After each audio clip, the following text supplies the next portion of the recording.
നമ്മൾ ചിപ്പ് എന്ന് വിളിക്കുന്ന സെമി കണ്ടക്ടറുകളെ കുറിച്ച് നിങ്ങൾക്ക് എന്തെല്ലാം അറിയാം? നമ്മുടെയൊക്കെ കയ്യിലുള്ള സ്മാർട്ട് ഫോണുകൾ മുതൽ ആകാശത്ത് പറക്കുന്ന അത്യാധുനിക യുദ്ധവിമാനങ്ങൾ വരെ പ്രവർത്തിക്കുന്നത് ഈ വളരെ ചെറിയൊരു സാധനം കൊണ്ടാണല്ലേ.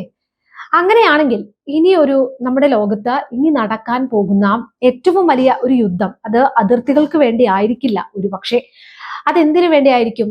നിങ്ങളുടെ വിരൽത്തുമ്പിനേക്കാൾ ചെറിയ ഈ സിലിക്കൺ ചിപ്പുകൾക്ക് വേണ്ടിയായിരിക്കാം. എങ്ങനെയാണ് എന്നല്ലേ, അത് പറയാം.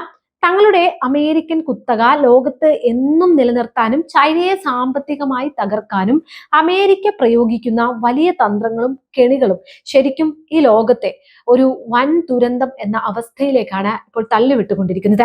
ഒരിക്കലും തോൽപ്പിക്കാൻ കഴിയില്ലെന്ന് അമേരിക്ക കരുതിയ ചൈനയുടെ അമ്പരപ്പിക്കുന്ന തിരിച്ചുവരവ് കണ്ട് സത്യത്തിൽ ശത്രു രാജ്യങ്ങൾ ഞെട്ടി എന്ന് തന്നെ പറയാം. വെറും ഒരു ടെക്നോളജി വിഷയം എന്നതിലുപരി നാളത്തെ ലോകം ആര് ഭരിക്കുമെന്ന് തീരുമാനിക്കുന്ന ഈ ഡിജിറ്റൽ യുദ്ധത്തിന് പിന്നിലെ യഥാർത്ഥ സത്യങ്ങൾ അത് വളരെ ലളിതമായി നമ്മൾ ഇന്ന് പരിശോധിക്കുകയാണ്. പത്രവാർത്തകളിൽ കാണാത്ത ഒരുപക്ഷെ ഇതിന്റെ യഥാർത്ഥ ചിത്രം മനസ്സിലാക്കാൻ തീർച്ചയായും നിങ്ങൾ ഈ ഒരു വീഡിയോ അവസാനം വരെ കാണുക. പണ്ടൊക്കെ ലോകം ഭരിച്ചിരുന്നത് അത് ചിലപ്പോൾ എണ്ണയും സ്വർണവും ഒക്കെ ആയിരുന്നെങ്കിൽ ഇന്നത്തെ കാലത്ത് പുതിയ സ്വർണം എന്ന് പറയുന്നത് ഈ സെമി കണ്ടക്ടർ ചിപ്പുകളാണ്. നമ്മുടെ വീട്ടിലെ TV, ഫ്രിഡ്ജ്, വാഷിംഗ് മെഷീൻ, കാറുകൾ, എന്തിന് ഹോസ്പിറ്റൽ സ്കാനിങ് മെഷീനുകൾ വരെ പ്രവർത്തിക്കുന്നത് ഇതിന്റെ ബലത്തിലാകുമ്പോൾ പിന്നെ കാര്യങ്ങളുടെ അവസ്ഥ നിങ്ങൾക്ക് മനസ്സിലാക്കാമല്ലോ. അതായത് മനുഷ്യന് തലച്ചോറ് എങ്ങനെയാണോ അതുപോലെയാണ് ഇലക്ട്രോണിക് സാധനങ്ങൾക്ക് ഈ ചിപ്പുകൾ ഡിസൈൻ ചെയ്യുന്നതിൽ പണ്ടു മുതലേ അമേരിക്കൻ കമ്പനികൾക്കായിരുന്നു വലിയ ആധിപത്യം ഉണ്ടായിരുന്നത്. എന്നാൽ അത് ഫാക്ടറികളിൽ നിർമ്മിച്ചിരുന്നത് കൂടുതലും തായ്വാനിലും TSMC പോലെയുള്ള കമ്പനികളാണ്. ഈ സമയത്താണ് ചൈനയുടെ അപ്രതീക്ഷിതമായ കടന്നുവരവ്. ലോകത്തെ ഏത് സാധനവും വളരെ കുറഞ്ഞ ചെലവിൽ നിർമ്മിക്കാൻ ചൈനയ്ക്ക് അറിയാം.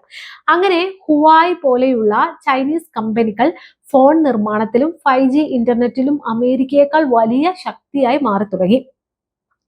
ലോകത്തെ മുഴുവൻ ടെക്നോളജി വിപണിയും ചൈനയുടെ കയ്യിലാകുന്ന അവസ്ഥയിലേക്ക് കാര്യങ്ങൾ അതിവേഗം മാറി മറിഞ്ഞു. ചൈന ഇങ്ങനെ ലോകം കീഴടക്കുന്നത് അമേരിക്കയ്ക്ക് ഒട്ടും സഹിക്കുന്ന കാര്യമല്ലല്ലോ. തങ്ങളെക്കാൾ വലിയ പവറായി ചൈന മാറുമോ എന്ന് അവർ ശരിക്കും ഭയന്നു. അവിടെയാണ് യഥാർത്ഥത്തിൽ അത് സംഭവിക്കുന്നത്. ചൈനയെ കാണിച്ചു കൊടുക്കാൻ അമേരിക്ക അങ്ങനെ തീരുമാനിച്ചു. ഇന്നത്തെ കാലത്ത് ഏറ്റവും വിലപിടിപ്പുള്ള സാങ്കേതിക വിദ്യയാണ് ആർട്ടിഫിഷ്യൽ ഇന്റലിജൻസ്, അല്ലെങ്കിൽ നമ്മളൊക്കെ വിളിക്കുന്ന AI. നാളത്തെ ലോകം പൂർണ്ണമായും നിയന്ത്രിക്കുന്നത് ആരായിരിക്കും? ഈ AI ആയിരിക്കും. എന്നാൽ ഇത് പ്രവർത്തിക്കണമെങ്കിൽ വളരെ പവർഫുള്ളായ അത്യാധുനികമായ AI ചിപ്പുകൾ വേണം. ഈ ചിപ്പുകൾ ചൈനയ്ക്ക് കിട്ടിയാൽ അവരുടെ സൈന്യവും ആയുധങ്ങളും കൂടുതൽ ശക്തമാകുമെന്ന് അമേരിക്ക ലോകത്തോട് പറഞ്ഞു.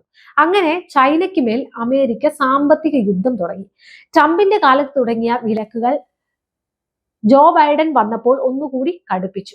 ഈ സൂക്ഷ്മമായ ചിപ്പുകൾ ഉണ്ടാക്കാൻ ലോകത്തെ ഏറ്റവും മികച്ച മെഷീനുകൾ നിർമ്മിക്കുന്നത് നെതർലാൻഡ്സിലെ ASML എന്നൊരു കമ്പനിയാണ്. ആ വലിയ മെഷീനുകൾ ഇനി ചൈനയ്ക്ക് വിൽക്കാൻ പാടില്ല എന്ന് അമേരിക്ക അവരെ ഭീഷണിപ്പെടുത്തി വിലക്കി. ചൈനയുടെ ടെക്നോളജി വളർച്ചയെ പട്ടിണിക്കിടാനുള്ള കൃത്യമായ അമേരിക്കൻ പ്ലാൻ ആയിരുന്നു ആക്ച്വലി അത്. ട്വിസ്റ്റ് എന്താണെന്ന് അറിയാമോ? ചൈനയെ പൂർണ്ണമായും തകർക്കാൻ ചരിത്രത്തിലെ ഏറ്റവും വലിയ ഉപരോധം അമേരിക്ക കൊണ്ടുവന്നു. അതൊരു യഥാർത്ഥ ചിപ്പ് യുദ്ധമായിരുന്നു.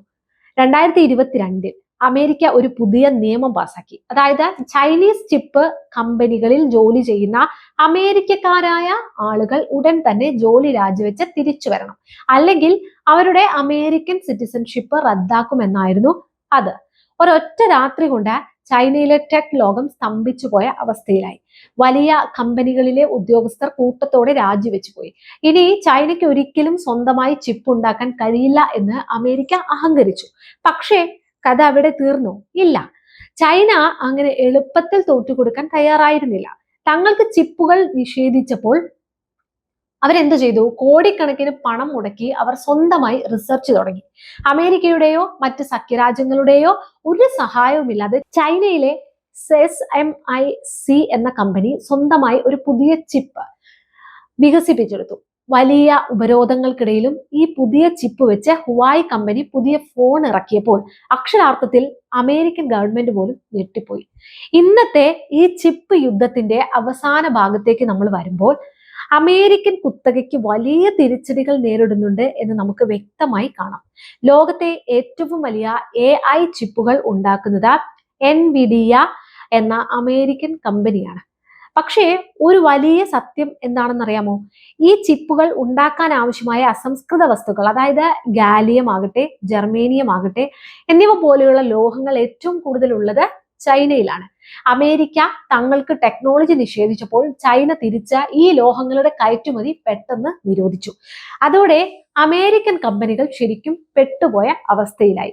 അതായത് ഒരു വശത്ത് അമേരിക്ക തങ്ങളുടെ സാങ്കേതിക വിദ്യ വെച്ച് ചൈനയെ തടയാൻ നോക്കുമ്പോൾ മറുവശത്ത് നിർണായകമായ അസംസ്കൃത വസ്തുക്കൾ വെച്ച് ചൈന അമേരിക്കയെയും പൂട്ടുകയാണ്. ഇവർ പരസ്പരം കഴുത്തിൽ കത്തിവെച്ച് നിൽക്കുമ്പോൾ ശരിക്കും കഷ്ടത്തിലാകുന്നത് ലോകത്തെ മുഴുവൻ സപ്ലൈ ചെയിനും വിപണിയുമാണ്. അതെ, അപ്പൊ നമ്മൾ പറഞ്ഞു വന്നത് അമേരിക്കയുടെ കുത്തകയും അതിനെ വെല്ലുവിളിക്കുന്ന ചൈനയുടെ ബുദ്ധിയും ലോകത്തെ പുതിയൊരു ശീതയുദ്ധത്തിലേക്ക് തള്ളിവിട്ടിരിക്കുകയാണ് എന്നാണ്. ഇതിൽ ആര് ശരി ആര് തെറ്റ് എന്നതിനേക്കാൾ അതിലൊക്കെ ഉപരി ലോകത്തിന്റെ ഭാവി ഇനി തീരുമാനിക്കുന്നത് സൈനിക ബലമല്ല, മറിച്ച് കമ്പ്യൂട്ടറുകളുടെ ഉള്ളിലിരിക്കുന്ന ഈ കൊച്ചു സിലിക്കൺ ചിപ്പുകളാണ് എന്ന വലിയ സത്യം നമ്മൾ മനസ്സിലാക്കേണ്ടിയിരിക്കുന്നു. ഈ സാഹചര്യത്തിൽ നിങ്ങളോട് എനിക്ക് ചോദിക്കാനുള്ള ഒരു പ്രധാന ചോദ്യമുണ്ട്. അതെന്താണെന്ന് വെച്ചാൽ, ഈ ആർട്ടിഫിഷ്യൽ ഇന്റലിജൻസിന്റെ പുതിയ ലോകത്ത് ആരായിരിക്കും ആത്യന്തികമായി വിജയിക്കാൻ പോകുന്നത്? അമേരിക്കയുടെ കുത്തകയാണോ അതോ ചൈനയുടെ കഴിവാണോ? നിങ്ങളുടെ അഭിപ്രായങ്ങൾ അത് എന്ത് തന്നെ ആയാലും ഞങ്ങളുടെ കമന്റ് ബോക്സിൽ രേഖപ്പെടുത്തൂ.